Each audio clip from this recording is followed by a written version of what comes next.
Alrighty, so this one is jam-packed.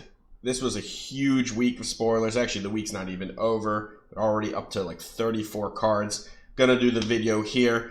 Next video will be the last one. That'll be the final dump of cards. But right here, we got a crazy week. Tons of cards that I think are gonna be playable and constructed. We got the last two leaders, and they're both pretty cool. So I'm going to dive right into this. Hopefully this video is not too long. If you can take a moment, please subscribe. If you haven't already, it helps out a lot. All right, first one is Embo. 3 cost, 3/4 in blue. It has Underworld and Bounty Hunter traits, both pretty relevant in this set. It has an ability when this completes an attack, if the defender was defeated, heal up to 2 damage from a unit. So you know it can come in, if it attacks into something and lives, it can heal itself for 2, heal something else. The stats are decent for the cost, so it's, you know, decent rate. I don't think there's anything too fancy here. I think the fact that it's in blue kind of limits a little bit of the synergies that we'd look for in Underworld and Bounty Hunter. Underworld is mostly in yellow, but yellow, blue, Underworld aggro doesn't really make sense to me. Bounty Hunters also, it's like blue. Sorry, not blue. Primarily yellow as well, with a few other colors. But for the most part, I think this card is going to be a really good card in limited. Not so much constructed right now, in my opinion. All right, Desperate Attack is a 1-cost red card. It's an event. Attack with a damaged unit, it gets +2, +0 for the attack. So on rate, it's good if it can trigger, right? Surprise Strike is a fantastic card. It costs 2 and does +3. This costs 1 and does +2. But it obviously requires setup. Setup that might be easier in some decks to pull off. Like Grand Inquisitor has self-harm in his leader ability. The Han leader, the red one that we're going to talk about a bit later, also has self-harm in his ability. Those would probably be the first 2 places I'd look to include a card like this, because I don't think you can just jam this into an aggro deck and hope that your units are like taking 2 hits to die. I don't think that's really what you're going to want to be doing with it. Overall, if it's not going to make the cut in those, it probably won't at all. And will it make the cut in those? I actually probably don't think so. I think still you want your combat tricks to be a little more consistent, and this one is anything but consistent. All right, Bounty Guild Initiate, 1 cost, 1/2 neutral Bounty Hunter. When played, if you control another Bounty Hunter unit, you may deal 2 damage to a ground unit. The best part about this is that it's a 1-cost Bounty Hunter, and there's a card later that absolutely adores 1-cost Bounty Hunters. In general, there's going to be a decent amount of Bounty Hunters present, just like because they're good, right? Greedo has been played a ton. Boba Fett unit, Bosk, Forlom from the previous review. They're around, okay? And getting this to trigger might not be as hard as it might look at first. Now, it's still an absolutely meaningless body on a unit, right? It's a 1/2 for 1, and that still costs a card. So you're definitely going to want synergy. Like, this being turned on for the 2 damage is kind of a prerequisite, but I don't even think that's enough. I think you want more from this than just usually doing 2 damage. If you can pull this ability off all the time, it would be quite solid, but would it always be worth a card? I still am not sure. So look for as much Bounty Hunter synergy. We'll talk about Toro later. It's a big one. And yeah, keep an eye out on 1-cost Bounty Hunters. All right, next we got Headhunting, 2-cost red villain event. Attack with up to 3 units, 1 at a time. They can't attack bases. Each Bounty Hunter that attacks this way gets +2, +0 for the attack. So attacking with 3 at once is kind of wild. It is really unfortunate, at least for this card, that you can't go to the base with this, because that would be absolutely wild. This is a board control centric card. You have to send your units into their units. The bounty hunters get nice and big during that attack. Bounty hunters in general right now are slanted towards aggro style decks. They are mostly like Boba decks, right? Cad Bane decks might have a bunch of bounty hunters in them, maybe even like a Kylo aggro deck. But the units themselves are pretty aggro centric, and I don't see that gelling too much with this card, which primarily wants you to trade units. It is quite good at doing that, especially if you have bounty hunters, right? Because your little bounty hunters think that one cost neutral one, right? That's going to attack as a 3 now. It can actually take out a real unit. So if you're going to move into a more board-centric unit-based control deck, this could see some play there. Skeptical that that's where bounty hunters are going to end up, but it's very possible, and this card on rate is pretty good for doing that. All right, next we got a double preview because they talk about each other in the cards. This is Kylo Ren and Ray. They are both legendaries. Kylo is a 6-cost villain red card. It is a 6/7 with the Force trait.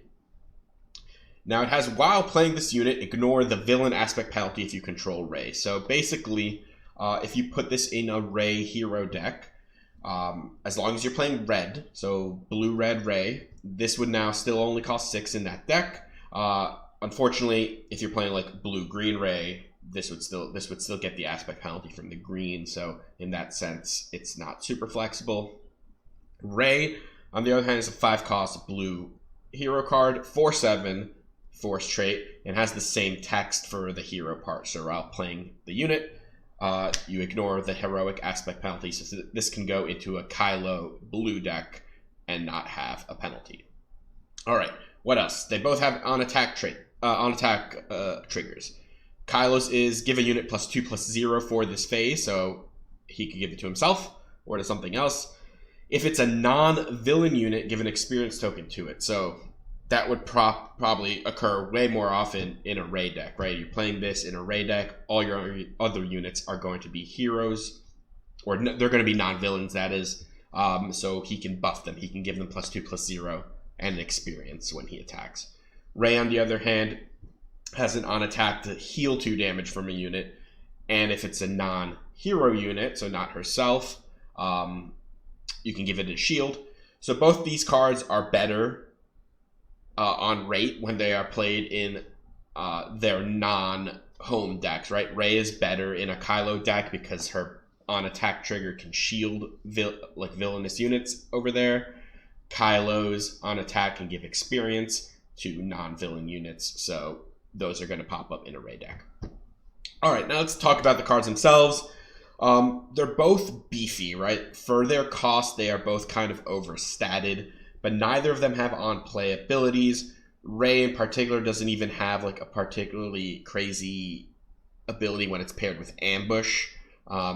Not to say that it would be terrible when you ambush it. Kylo does actually have a pretty premium ambush because he can ambush as an 8/7 for himself, which does one-shot like a Darth Vader leader. Now, if you're going to play either of these with Energy Conversion Lab or the new Timely Reinforcements card, you won't be able to play them in their like counter aspect decks, right? If you're going to play Kylo in a Ray deck, you can't play it with Energy Conversion Lab. It's going to be a blue-red deck, and vice versa. Kylo would be a red-blue deck. So in that sense, if they're going to be paired with ambush, which usually chunky units need to be to see any play, they are not going to be played in their like natural homes. Now the units themselves, I think on rate they're pretty good. It's just I'm still looking at the current game and I'm not seeing a world where you can pay 5, for instance, for a 4/7 and just be like, go, your turn. 4/7 in particular gets bounced not only by like Cantina Bouncer and Waylay, it's also Cunning. So like out of the Boba Yellow deck, there'd be 9 cards that essentially would lose you the game immediately. You paid 5 resources on the 5 turn. They go Cantina Bouncer, delete your whole turn, ready your resource, play Boba, attack with everything, ready more resources, play a 3-drop, and you're just done, right? And that tends to be the case with a lot of these 5-6 drop units that don't do anything when they come into play. Most of them in the game, I dare say all of them right now don't see play unless you're playing them with Energy Conversion Lab, because that kind of solves a little bit of the delay problem that these units have. And as far as these are concerned, is this the best you can do with Energy Conversion Lab? I mean, with Ray, certainly not. Kylo does have like something that most of these other Energy Conversion Lab targets have that don't have, which is he can hit like an absolute truck for 8. So I see that being a potential option. The fact that they are Force units is decently relevant, especially in Villain, because Palpatine Return is another card. So like you can go from Kylo into Vaders and Mauls and Palpatines and just have more backup targets for your Palpatine Return potentially. All is to say, I think the cards themselves, like in a vacuum, are pretty good. They are very overstated for their costs. It's just that I don't know how much stats a card needs before it doing nothing when you play it is okay. And neither of these cards do anything when you play them. So, can you live with that? I don't know. All right, Tobias Beckett, 4-cost yellow unit, is a 4/5 underworld. Has, when you play a non-unit card, you may exhaust a unit that costs the same or less than the card you played. Use this ability only once each turn, or each round. Also has Smuggle for 5. And blue, actually, so he turns into a blue card when you smuggle him, which is cool. You can play this like only in a blue deck, for instance. This looks to me like it fits decently well into like these yellow-blue Boba shells right now that play very few units and just are aimed at like pure control. You could like play him, and he is decently statted for 4-cost. And he might just like stick around and just like annoy your opponent, right? You're going to play a bunch of events. Like you play a takedown, kill one thing, exhaust another thing. Helps you like prolong the game into like your big catch-up turns that usually involve like Super Laser Blast. Him having Smuggle, huge upside. Smuggle is a very powerful keyword. Just having decent units that you can play out of your resource row is going to really help in long games. So I think Tobias is quite solid, specifically in like a yellow control shell, and probably see a little bit of play there. All right, General Riken, I think is the name. 6-cost green hero. He is a 5/7 rebel official. Has a when played and on attack, choose a friendly unit. If it has Sentinel, give it an experience token. Otherwise, it gains Sentinel for this phase. Reminds me a little bit of like Gladiator Star Destroyers, like a 6-cost big unit that can temporarily give something Sentinel. This actually works decently well with Energy Conversion Lab because you can do the when played and on attack, so you can like give something Sentinel and give it an experience token all at once. He has decent stats. I think this one has some potential. Gladiator Star Destroyer usually didn't quite make it there, but this is notably a little better. It has better stats and has like repeated effect, right? Like you can give it Sentinel when you play it, take the turn again, attack with it, give it Sentinel again, right? So it doesn't necessarily only like do it once. And for that, I think it might be pretty decent. All right, next we've got Collection Starhopper. It's a 2-cost 2/2 in green, has Underworld, and then it has Smuggle for 3. So nothing fancy about this card. I think like maybe in Hondo, right? Then it could be a 3-cost 3/3 or like a 3-cost that puts an 2/2 that puts an experience on something and doesn't cost you a card, right? Because Smuggle. I think this is exactly actually the kind of card Hondo needs. Like he needs more of this, like on rate-ish Smuggle units, so that he doesn't like only have these like giant overcosted things. We need like more cheap units. This one's okay. All right, Toro Calican, talked about this a little bit before. So it's a 3-cost villainous bounty hunter. It is a 3/5, right? So he's a 3/5 for 3. We know that stat line is primo. That's Boba Fett's stat line. So what's his ability? When you play another bounty hunter unit, you may deal 1 damage to it, being that other bounty hunter unit. If you do, ready this unit, use this ability only once each round, right? So That's a crazy ability. You like attack with him, play another bounty hunter, deal 1 damage to that bounty hunter, you ready Toro. So even with very minimal synergy, right? Like, we know bounty hunters are good. We know quite a few of them are staples right now. Even if you can get like a ready off in a game, that's going to be really, really impactful because his stats just at baseline are very good. There's also cool things you can do with him by gearing him up, right? You can put a lightsaber on him, attack with him, and then ready him, right? Like, there's no clause as to like what his power has to be. You can look at like Kylo, for instance, like an aggro Kylo deck. You like pitch a card, turn Toro into a 5/5. You stick like a fallen lightsaber, he's an 8/8 now. You attack for 8, you play a 1-cost bounty hunter, you ready him, you attack for another 8, you deploy Kylo, you attack for 4 or 5. That all can be done on turn 3. So that's like combo Toro, right? But I think just even at baseline, it's just going to be a good card because of the stats and the ability. This is like probably one of the better cards I've talked about so far, and I expect it to be quite popular. All right, Hunter of the Haxian Brood is a 3-cost yellow villain. It's a 4/3 underworld bounty hunter, so it's got nice traits. While an enemy unit has a bounty, this unit gains shielded. So if the enemy does not have a bounty, this is Swoop Racer, which is not an embarrassing card, but I think now that we have 2 pools worth of cards, it's not a card we'd ever be including in decks anymore.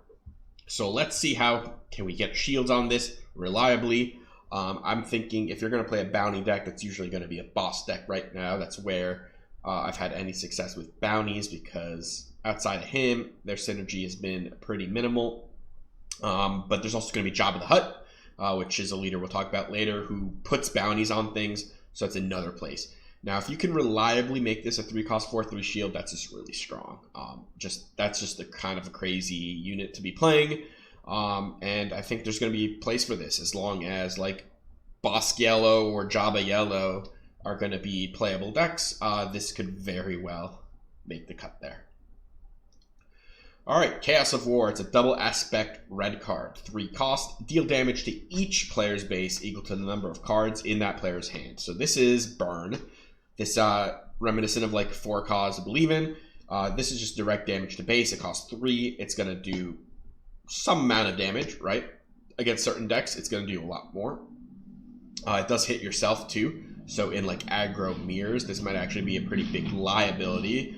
In those games, you generally weren't playing 4 cost to believe in anyway. It was too slow, so this one's probably equally or worse in those mirror matches.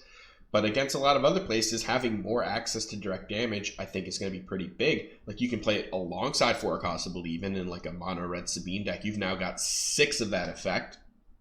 Now, maybe your 4 cost to believe in gets a little worse because you've got more non-heroic hits, but it also will dig you deeper into chaining burn effects, and maybe those decks can like be unit based in the first few turns and then like basically pivot entirely into just doing direct damage from hand. Additionally, I think this might have sideboard implications against hard control decks, especially like the Boba Blue, Mono Blue Iden, Red Vader, Blue Vader. Decks like that, which are like super laser blast, long control decks. If you're paying 5 for Chaos of War, it might still just be like decent against those decks. You just have like 3 cost deal 6 or 5 cost deal 6, sometimes 7. Like those, if you've played against those decks, you know they hold big grips of big grips of cards throughout the game. So I could see that definitely be sideboard tech there. But primarily, I'm seeing double red Sabine aggro getting a nice big boost from this, and we'll see if it's going to be enough to make it take over like the spotlight from some of the other versions. All right, Lurking TIE Phantom is a 3 cost yellow villain 2/2 Imperial Vehicle Fighter Space Unit. It has Raid 2, and it says this unit cannot be captured, damaged, or defeated by enemy card abilities. So let me just clarify this rule a little bit. If text on a card would do one of those things, it won't work. So like Overwhelming Barrage will not be able to deal damage to this. I understand Overwhelming Barrage says a unit deals damage to something, but it's still from the text of the card. So same with like open fire, right? That wouldn't hurt this. Takedown. Can't capture it with another card, right? Now things that can hurt it, make an opening, right? That gives -2/-2, right? So that doesn't do damage, it doesn't capture, it doesn't defeat. Other things that hurt it, other space units, right? This is a 2/2 for 3, which is miserable. It's gonna lose to basically any 2-drop space unit, or trade at the very worst, right? Like some of them are going to be 3/2s, but there's a lot of 2/3 space units flying around, and they'll all eat this. This seems like an interesting tech choice against like hard control decks. I think the best thing it does is brick the card power of the dark side, because they can play it and you can actually select Lurking TIE Phantom as the defeat, and then it just wouldn't happen, right? So power of the dark side essentially becomes unplayable while this is in play. Now those decks will often play cards like Inferno 4, which, you know, you don't want your 3-drop ship losing to their 2-drop 2/3. I don't know if this is good enough to replace the plethora of powerful 3-drops we have in this color. My inclination is no. I know this ability seems to be kind of like crazy-ish, like, oh, this is immune, but the primary mode of this game is units bashing into other units, and this is still a 2/2. Now, if you are going to play more space units in order to keep the air clear for this, and then you can stick this, and you have other things to help like defend against opponents playing more space units, then I think it could be decent. It does hit for 4, which is quite nice, but it dying to basically any other unit has me a bit skeptical. All right, Deathmark, simple, bounty, 2 costs, red, attach unit, bounty, draw 2 cards. This is like mission briefing. It costs 1 less, but you have to go through the hoops of killing the unit. Outside of Bosk, I'm not seeing it. As with most bounties, I'm not really seeing them be good outside of Bosk. There might be like the really, really powerful ones, like the 1-cost green one, might get played outside of Bosk, but for the most part, I don't think most of them will. But I would probably put this in a boss deck, right? Bounty's biggest issue is that they kind of demolish your hand really quickly. This one kind of helps you catch back up. All right, Han Solo, new leader. He's a 5-cost deploy. He has an action exhaust. Play a unit from your hand. It costs 1 less. Deal 2 damage to it. And then he's a 3/6, and he has that same action, except it doesn't exhaust. So you know you can actually do it multiple times when he's a unit. So this is ramp. Primarily, this is just all your units can cost 1 less if you're willing to deal some damage to them, which is interesting, right? Like Han, the current Han we have is also ramp. He's spending cards in order to ramp up. He doesn't have the clause that it can only be a unit, right? So current Han can ramp into things like U-wing reinforcement, whereas this one is not costing cards. It's costing damage to your cards. Now, early game units, when you put 2 damage on them, their rate kind of just becomes 1 less. Like if you look at them a little bit, Ezra, he's a 3/2 now. Decent. Like he's better than other 3/2s, but not like much better, right? If you play it on, if you use the ability on like 2-drops, they essentially all live with just like 1 health. So they're not fantastic there. But you're able to play like multiple cards. Like you can play R2 and C-3PO on the same turn 1, and it doesn't cost you an extra card like it would in current Han. That's pretty good. I think I'm mostly looking at like bigger units, because I think at that point the damage becomes way less relevant. Think Crate Dragon, costing 1 less, being a 10/8. That's pretty cool. Think Home 1, 7/5 Home 1 for 7. That sounds awesome. Reinforcement Walker. Maybe then there's like a couple double red cards we're going to see later. I'll call them out. There's going to be Cassian and Rancor. Both, I think, could be decent with this ability. I think this ability is really strong. I'm not sure it's like that I would want to go full aggro. Like if I'm going full aggro, I think I'm just playing Sabine still. But I still think you could play like a double red Han maybe, and go like big red. Green red Han has me really interested, because you can play a lot of ramp, and then him being able to further cheat out these big units. Like you can start dropping absolute monsters early, which is real cool. Excited to build around this one. All right, evacuate. 6 cost yellow legendary card. Return each non-leader unit to its owner's hand. It's, it's like temporary super laser blast. It costs 6. It bounces everything, including your own stuff. This looks like if it's going to have a home, it's going to be in yellow-blue control as like a bridge to the super laser blast turns. I think the card is quite powerful. I don't think it fits in like Boba mono yellow tempo deck. Like that's not what we want to be doing for 6, but I think it fits into some other stuff like maybe blue Afra, blue Boba, Thrawn. There's definitely high potential for a card like this. All right, Eant Manon is a 5 cost green villain. It's a 4/6 underworld. Has an attack. Choose an enemy non-leader unit that attacked your base this phase. A friendly unit in the same arena captures that unit. So it can't be the Eant. It can be the Eant that captures, or you can have something else capture as long as it's in the same arena. It's a 5 cost 4/6 that does nothing on deploy. Yeah, you can energy conversion lab this, but I think there's way better choices for energy conversion lab. I don't think, like, even Rook, right, which just kill the thing, right? Like, you don't need to capture. This is repeated, but I don't think this is very good. All right, Enterprising Lackies. 4 cost, 5/5, double green. When defeated, you may defeat a friendly resource. If you do, put this unit into play as a resource. So, and then it has Smuggler for 6, also green. So, it's an overstated 4-drop. Which is actually cool. Like, I actually kind of like that. 4 cost 5/5.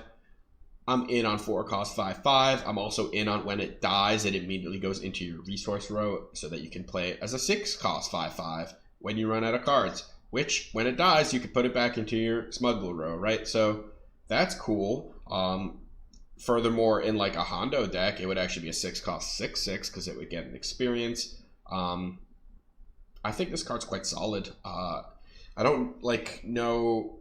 I think double green in general has gotten shafted a little bit on like double aspect cards, but this one's going to help a bit. All right, Altering the Deal is a 1 cost villain card. It says discard a captured card guarded by a friendly unit. So that's defeating, right? That's you're killing a unit that you captured so that it won't go back into play on your opponent's control. That's cool, right? Like, you're basically paying 1 to defeat a unit that was already defeated, but so that your opponent won't be able to get it back. It is also a trick, so Jobba the Hut can find it and make it cost 0. I think this is pretty interesting, especially in a heavy capture deck. We'll just say it now. Jobba the Hut, it has an ability that he captures a unit on deploy, so being able to immediately defeat that unit with Altering the Deal seems potentially interesting. I think this has some potential in like controlling capture decks, not like tempo based decks, because in those cases you're mostly using capture as like a bridge to just like take over the game. You're not too concerned about the what if when they get through your guard, but this one's a cool tool to have. All right, next we got Second Chance. It's a double blue 4 cost legendary upgrade. Has attached unit, gains, non-leader unit, gains when defeated. For this phase, this unit's owner may play it from their discard pile for free. So, play it on a unit. They kill your unit, you can replay that unit for free. I don't think this is good, personally. It's a 4 cost do nothing, primarily, right? You're doing 4... You're gaining no board, like the board is not changing at all. You have to have a target that you both want to revive and that your opponent wants to kill, but your opponent is also not killing it before you play this on it, and you're also not doing anything with that unit first, maybe because if you are, then you're opening yourself up to getting it removed before you have a chance to put this on it. I don't love cards like this. I think like maybe with like really chunky Sentinels, maybe there's a chance that you could like bring them back. And in that sense, it's not like super hopeless. It's just that I think we can do better. Daring Raid is a 1-cost red event. Deal 2 damage to a unit or base. So this one's super clean. I think it's pretty good. You got some extra burn and reach in decks that are trying to just go to the base. I think 1-cost deal 2, although is usually not going to kill very many relevant units, is certainly going to help with math in killing a bunch of relevant units.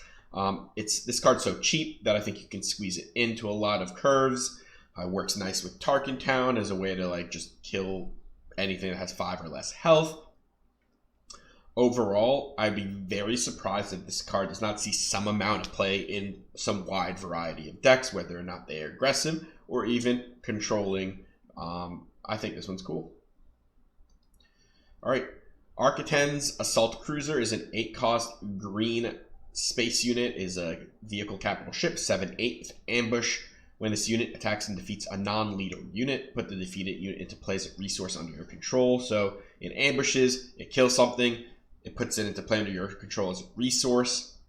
It's like a giant ramp, which is like not usually what you look for, but one place I thought this would be interesting is with the Han red. This could cost 7 there, so it could come down a turn earlier, hopefully kill something, get you to that next resource phase where you could now cheat out a 9-drop. Crate Dragon again, I've mentioned that card. I think that card could be pretty interesting in like a big green-red deck.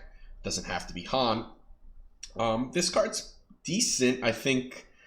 I'm not sure how good waiting until 8 to do like a big space ambush is. Unfortunately, it doesn't actually kill like the really big capital ships, right? They mostly have 8 health. I think they probably did that on purpose. And it's 2 turns after Fett's Fire Spray, unless of course you're playing a way to like ramp.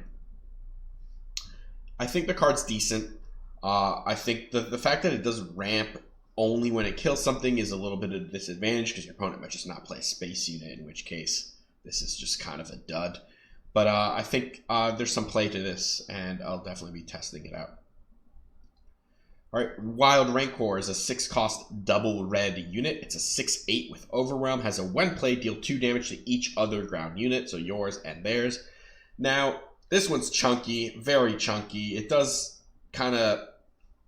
It has a when played effect, so we're not talking just like an absolute do nothing, although how relevant 2 to every ground unit is will vary drastically between like game states.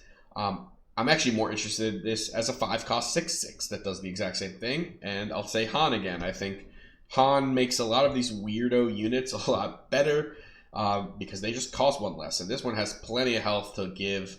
Like, it's gonna still be kind of overstated at 5 cost, being like Poe Damery level of stats and have an immediate effect on the game. So I think that is where I would look to jam this before doing anything else with it.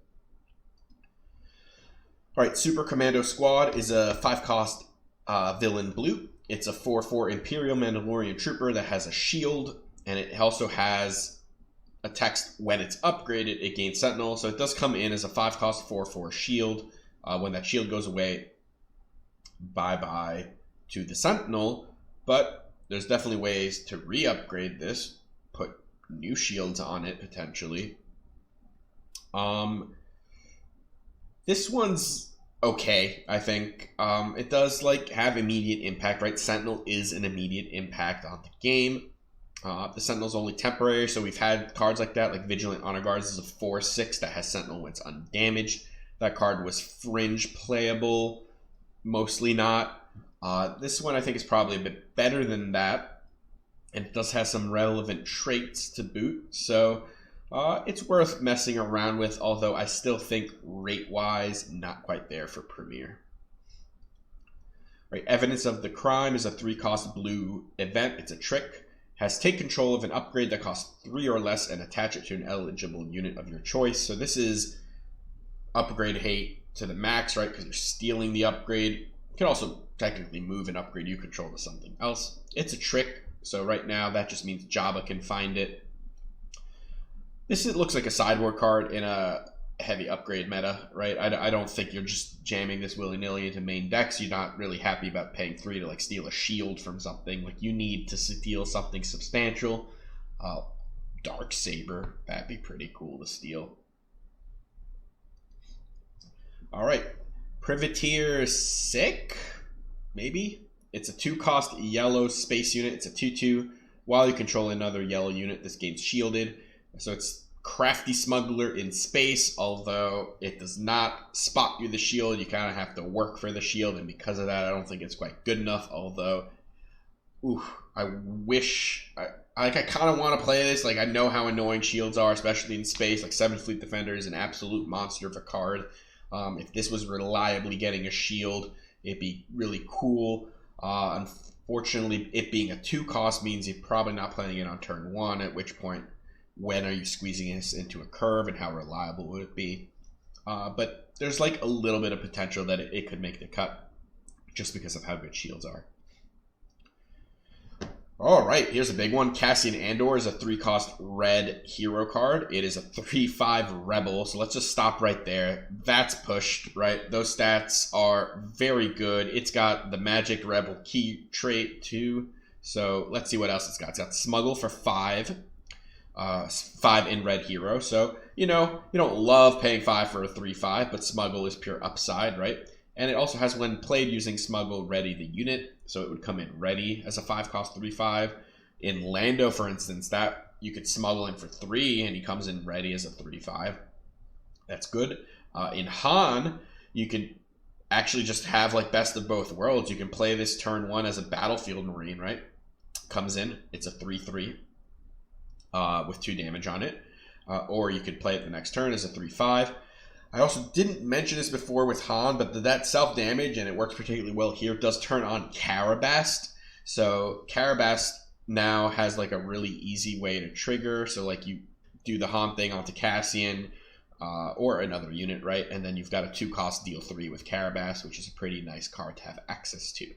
I think Cassian's very good. It'll probably see play in aggro decks that have Rebel Matters traits, but probably just see play in like a lot of red hero decks in general, just because it's got a 3/5 for 3 that also has like Smuggle upside.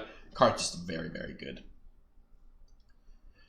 All right, last leader, Jabba the Hut. He's a big one. He's a 7-cost leader, right? 7 deploy. He's got an action to exhaust. Choose a unit. For this phase, it gains bounty. The next unit you play this phase costs 1 less. He has the exact same ability when he's a unit, and it does exhaust him, right? So he wouldn't be attacking.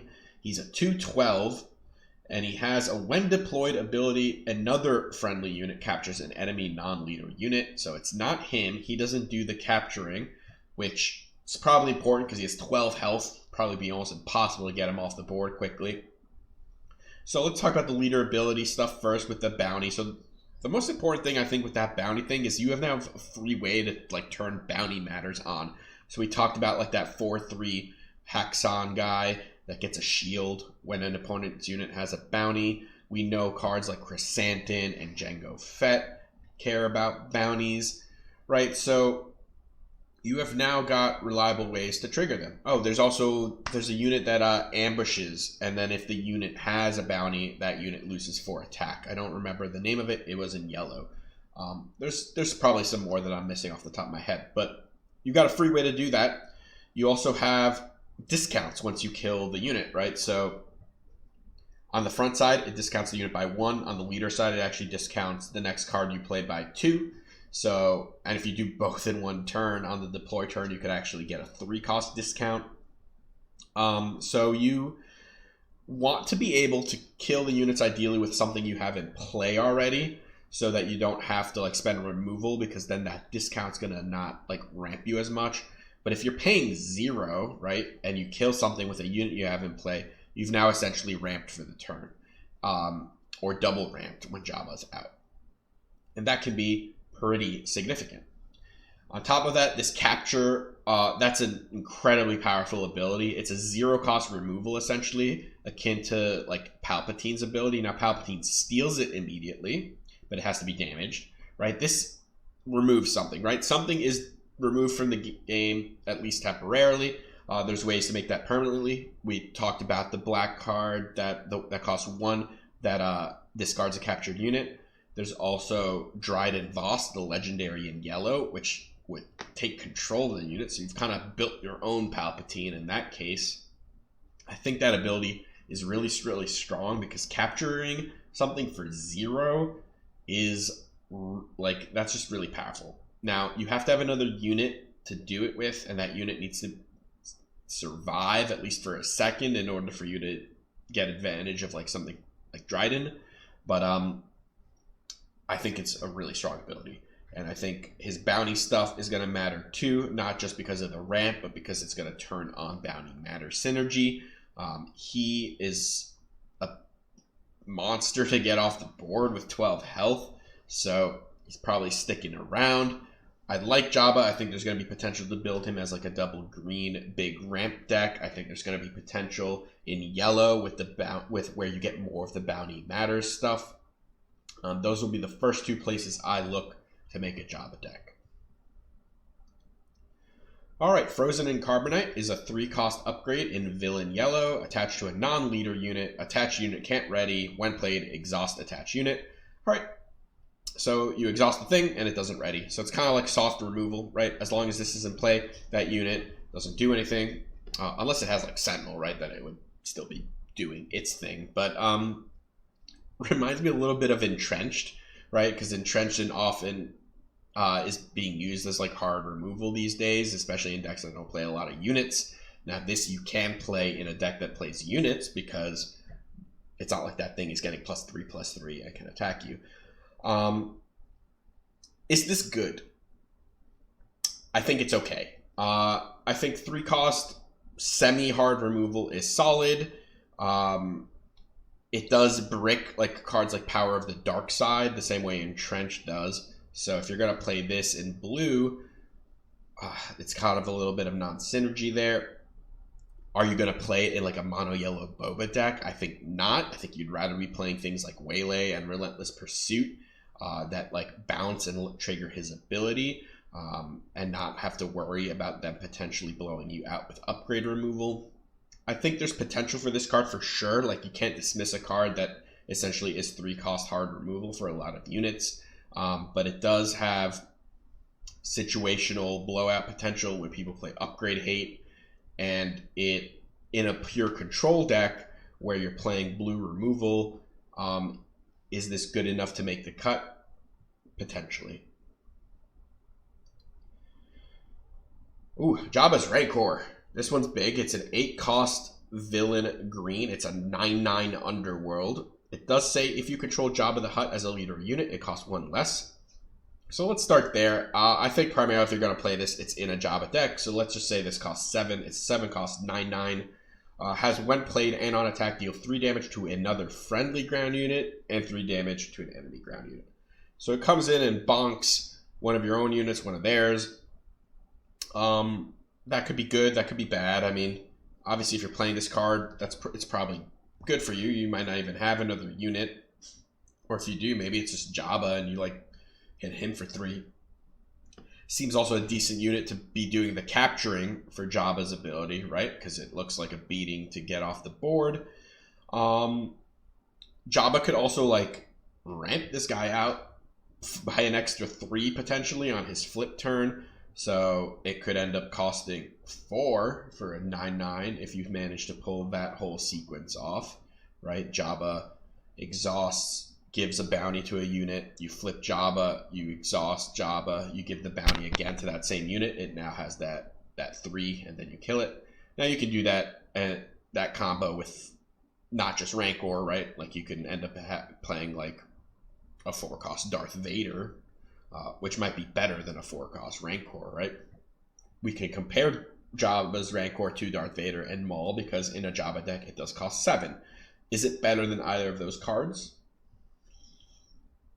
I don't think so. I think we might play this because it might be a better capture tool for the Jabba deck, because he was just gonna want something really big to do the guarding. But other than that, I think there's mostly better 7 drops, even though this one's an absolute ginormous body, and maybe just the fact that you could overwhelm Garage for 11 off of this might be enough to push it. Alright, Suji is a 4-cost, 4/6 Underworld Bounty Hunter in double blue. It has, while an enemy unit is upgraded, this unit gains Sentinel. So while an enemy unit is upgraded, this unit gains Sentinel. All right, and it has Smuggle for 6 and single blue. So you can splash this in a single blue deck, and then it would just be as though you were paying the full 6 for it. I don't think this is very good. I mean, 4 cost 4/6 is a decent stat line. Like, I like Lone Pike a lot, and Lone Pike also has Smuggle, but Lone Pike's Smuggle is 5, and I think it also has a more impactful ability. This only has Sentinel when an enemy unit is upgraded, and you don't really control that. Now, if upgrades are super prevalent, I think this definitely gets a bit better. Although, what are we doing here? Mono blue, all it does is play Sentinels and heals. It's very good at doing that. It's going to be good into aggro decks. In the villain half, those decks typically are just much more hard control based, and they don't really typically play that many units in general. So I don't know if hard control villain decks will want this. And again, the hero stuff, you know, like, it's good at doing what it does. I just don't think those decks have enough play into a lot of, like, into decks like Control, where this is just another guy, right? It's just another chunky unit. Smuggle, it's hard for me yet to, like, rate that. It's clearly very powerful, and Smuggle is going to help this card be more playable for sure. But I'm going to start a little low on it in general. All right, look the other way is a 0 cost trick. Exhaust unit, unless its controller pays 2, so your opponent kind of picks.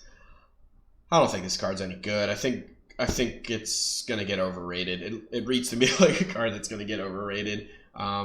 It looks a little like Bamboozle, which sees fringe play, but Bamboozle is actually much more reliable because it will exhaust whatever you want to exhaust. This won't always exhaust what you want to exhaust. Yeah. Oh boy, Katan Kryze is a 2 cost double red unit. It's a 3/3 Mandalorian trooper, and it doesn't stop there. It has a when defeated for each player with 15 or more damage on their base, draw a card. So it could draw you 0, 1, or sometimes 2 cards if both yours and your opponent's base. This is nuts.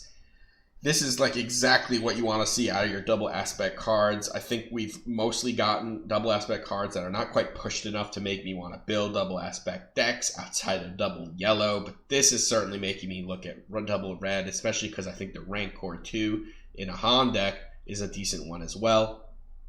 This is a beefed up Battlefield Marine. We know how good Battlefield Marine is on rate. This is a 3/3 for 2, which is, any deck wants that. The when defeated is just chef's kiss.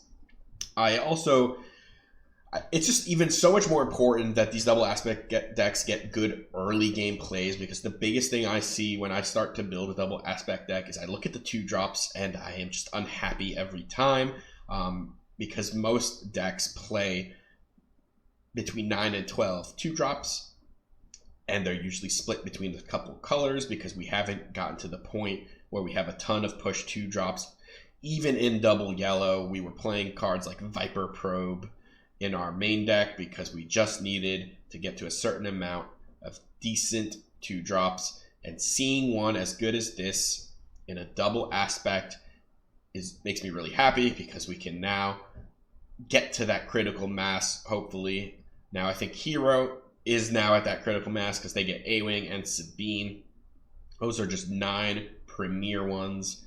If you're playing Han double red, you would be getting a bunch of 3 drops that you would be able to convert into 2 drops like Cassian.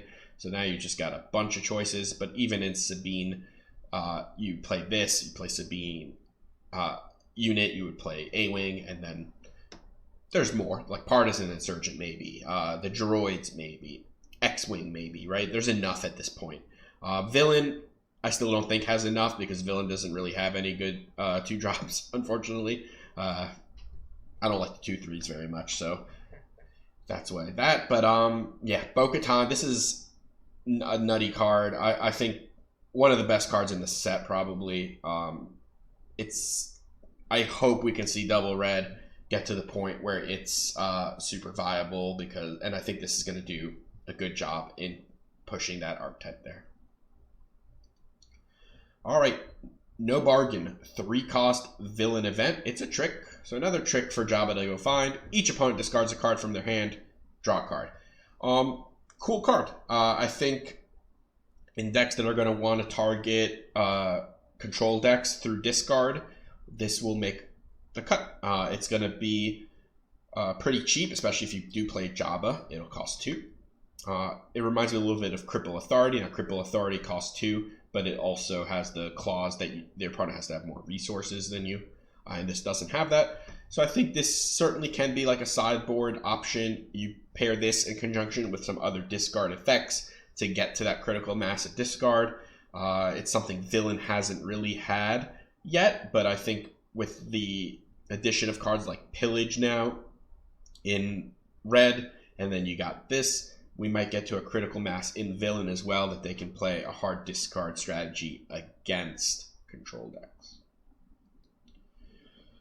All right, and we've got Salacious Crumb. Is a 1-cost green villain unit. It's a 1/3 underworld, and it has, when played, heal 1 damage from your base, and then an action to exhaust it, return it to your hand, deal 1 damage to a ground unit. So it's a lot going on. It's like a lot of stuff for a 1-cost to be doing. Now it has Underworld, which I think as a 1-cost unit is really cool with something like Cad Bane, right? Because this will come in and immediately trigger the ping. But Underworld has some other synergies too, like with McClunky. On top of that, the action is nice, right? This is all very intensive in like actions, right? You need to play the card, the next turn you need to like exhaust it to return it to your hand to do the 1 damage. Then if you want to replay it, it's another action and a resource, right? It could be resource intensive to keep doing this over and over again. It could be action intensive, right? Giving up initiative to do this. The body itself, 1/3 is not a good body. We're not really planning on attacking with it, although it could basically just get 1 shot by something and not end up doing much. But if you can chain some stuff with this, it could be cool. Yularen is another one, right? If you're gonna Yularen, you gain health whenever you play a green unit. If you're able to like keep Yularen around and keep this from dying and do this over and over again. Honestly, I don't think it's amazing, even though it does like a lot for 1 cost. It's just so action intensive, and the whole thing can just immediately fall apart if they just have like a 3-power unit in play, right? You can't bounce this back into your hand the turn you play it. Now, I think in Cad Bane, if you're playing green, I would be more excited to play it there because you would immediately get a ping. If you're going to play Cad Bane with Underworld stuff, you're probably playing McClunky too, which means, even on turn 1, you can bounce this back to your hand with that. But you have also more freedom to squeeze in 1 cost, plus McClunky plays later in the game. And then you get to replay it. You get this incidental heal potential. You get this incidental Cad Bane ping potential. So in that sense, I think it's decent. Good rate. It's just I'm not sure we'll be able to have so much fun with this where we can just play this over and over again all game. All right, that's the end of part 9. Part 10 will be the last one. It'll be after the final dump of cards. There's about 30-ish left. We'll see if we get any really pushed ones or if it's just, the leftovers. But yeah, let me know what you thought of the video. Again, if you don't mind, subscribe to the channel. It helps a lot. And until next time, take care.